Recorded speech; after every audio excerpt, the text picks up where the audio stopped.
Chapter 6. A Price to Pay. The University of Iași was housed in an enormous stone building with elegant sculptures and statues and a large flight of steps in front. It was located in the most beautiful district of the city, the wooded hill of Copo. There was a fierce competition to get in, and I was proud to be one of its thousands of students. Then, one autumn morning, I was called to the office. "Miss Genovieva Sfatcu," announced the secretary, "you are expelled from this university and you are not allowed to enter any other institute of higher education in the country. It is because of your Christian activities." I was stunned. My heart beat fast. But suddenly I felt the Lord so near. He whispered, "Do not fear, for I am with you." I was filled with heavenly joy. I ran into an empty room and worshipped the Lord with my face to the ground. I thanked Him for the privilege of suffering for Him. There was a new law in Romania, though, that anyone caught without a working card in the street would be arrested and put in labor camp on charges of parasitism.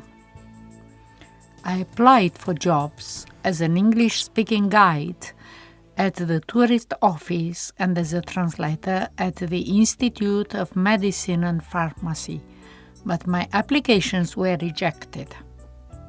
"I need to find a job," I said to my father. "Let's go to the chemical factory," he suggested. The director there is an old friend of mine. From our small house on Strada Coșbuc to the bus station in the center was a walk of about 3 miles. People were used to walking a lot, carrying books or groceries in their bags. The sidewalks were wide, lined with roses and shaded by lime trees. I loved my father and was so happy to have this time with him. I took his arm and we walked to the center, where we were going to catch a bus to the other end of the city. "Never complain to anyone about what has happened," he said as we walked. "Also, love your enemies. Don't forget that, Genovieva." How good it was that he gave me this advice. I was going to need it, as I would have many enemies.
"We are being followed," my father whispered suddenly, squeezing my hand.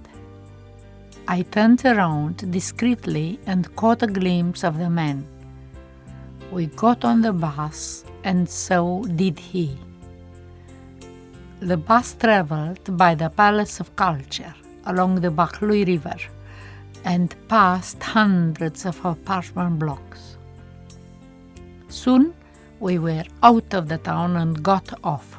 The chemical factory was full of smoke.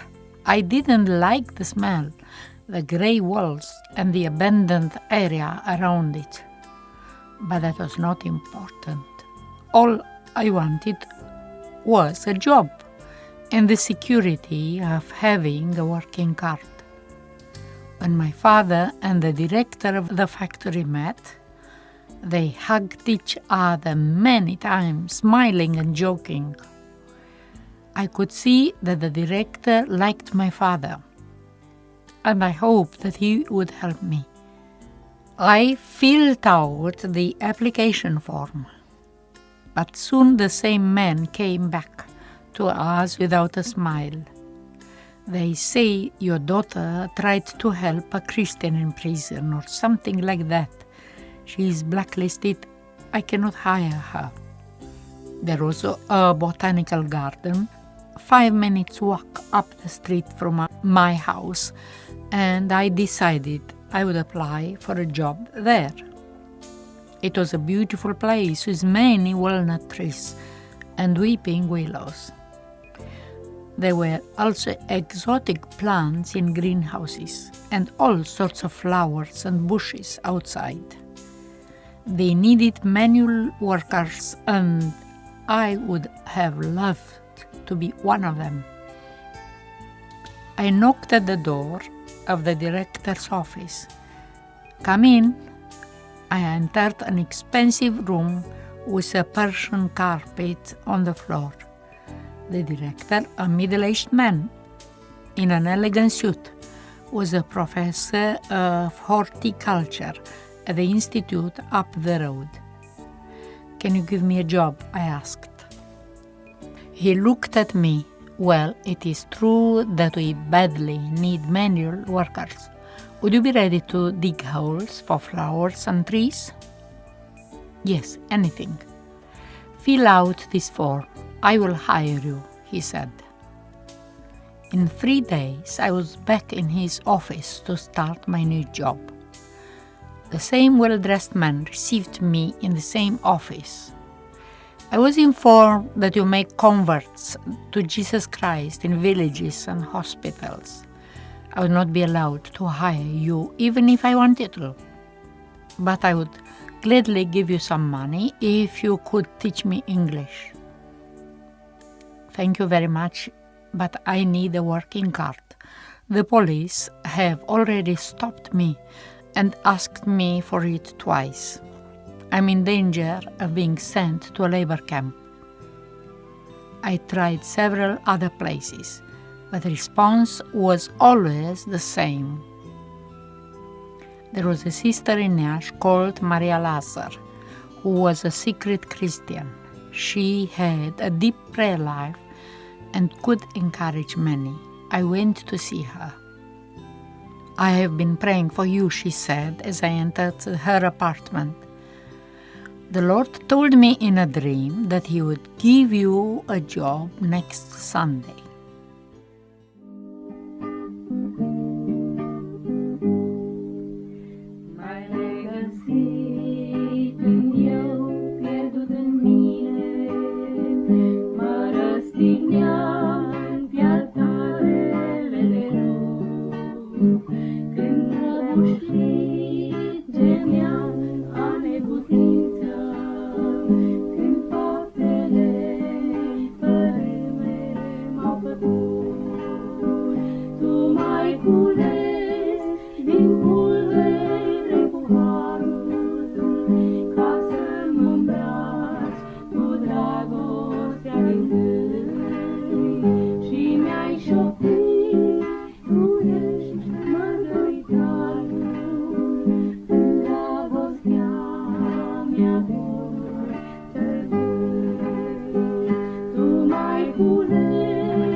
I left her place wondering how I could receive a job on a Sunday. On that day, I would be sitting on a bench worshiping God in the church. We need a caretaker, Pastor Radu announced at the end of the service. Sister Anna resigned as she finds it too much work. As you know, there is a lot of dust and mud to clean, and we cannot pay very much either. Is there anyone who wants to take the job? There was silence in the church. My heart started to beat fast. Didn't you ask me to use you? I heard the Lord say, why not start here? I looked around. No one had volunteered. I raised my hand. I will. That day I received the keys to the church, the gate, and the woodshed. I was provided with a dustpan, a broom, and cloths with which to wash the floor and the windows. When I realized I would be all by myself with the Lord in His house, I was filled with joy. But I didn't imagine that the secret police were going to try to hinder me even in this. An application was made by the elders of the church to the Baptist Union in Bucharest. The union president sent back the following reply signed by him. We do not believe that a girl like Genovieva with scholastic education should stoop to the level of a caretaker. We advise her to seek a more suitable job. He didn't understand, I said to the pastor. A girl like me with scholastic education will soon end up in a labor camp. I'm sure that if we send the application back with a letter explaining the situation, he will help me. The new application was sent back to Bucharest, but exactly the same answer came back. Maybe the new president will be more courageous, I said to myself when the president of the Baptist Union changed later on. A third application was mailed, but the same answer came back signed by the new president. What was I going to do now? One day I was walking through the center of town. Someone stopped me in the street. I recognized him immediately. He was the man who had followed my father and me to the chemical factory. He lived down the road from us and worked for the secret police. I often saw him coming home with bags full of foods available only in the Communist Party shops, oranges, Greek olives, Swiss cheese, Italian salami. All we could get were stale bread and spoiled potatoes. "Miss Genovieva," he said, taking my hand and kissing it, "don't try it in vain. Absolutely no one will give you a job. Don't you understand it is us behind it?" I looked at him. He was a young man with fair hair, red cheeks, and cold blue eyes. "The Lord will help me," I said. "Listen," he answered, "I was in the meeting when things were decided. But there is one job you can have, even tomorrow, if you cooperate. It is very well paid, and no one will bother you anymore. Because you speak English so well, we could employ you in the censorship office of the secret police." I looked him in the eye and said, "I would rather starve than work for you, Mr. Sfatcu." "You'll be sorry," he mumbled and quickly turned away. "Lord," I prayed, "I'm in great trouble. Please help me." Soon the elders of the church, my father among them, made a courageous decision.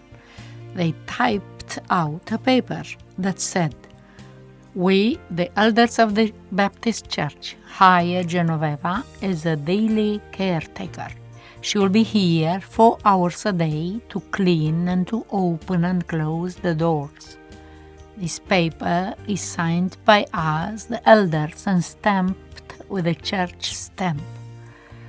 How happy I was when I held in my hands this work contract.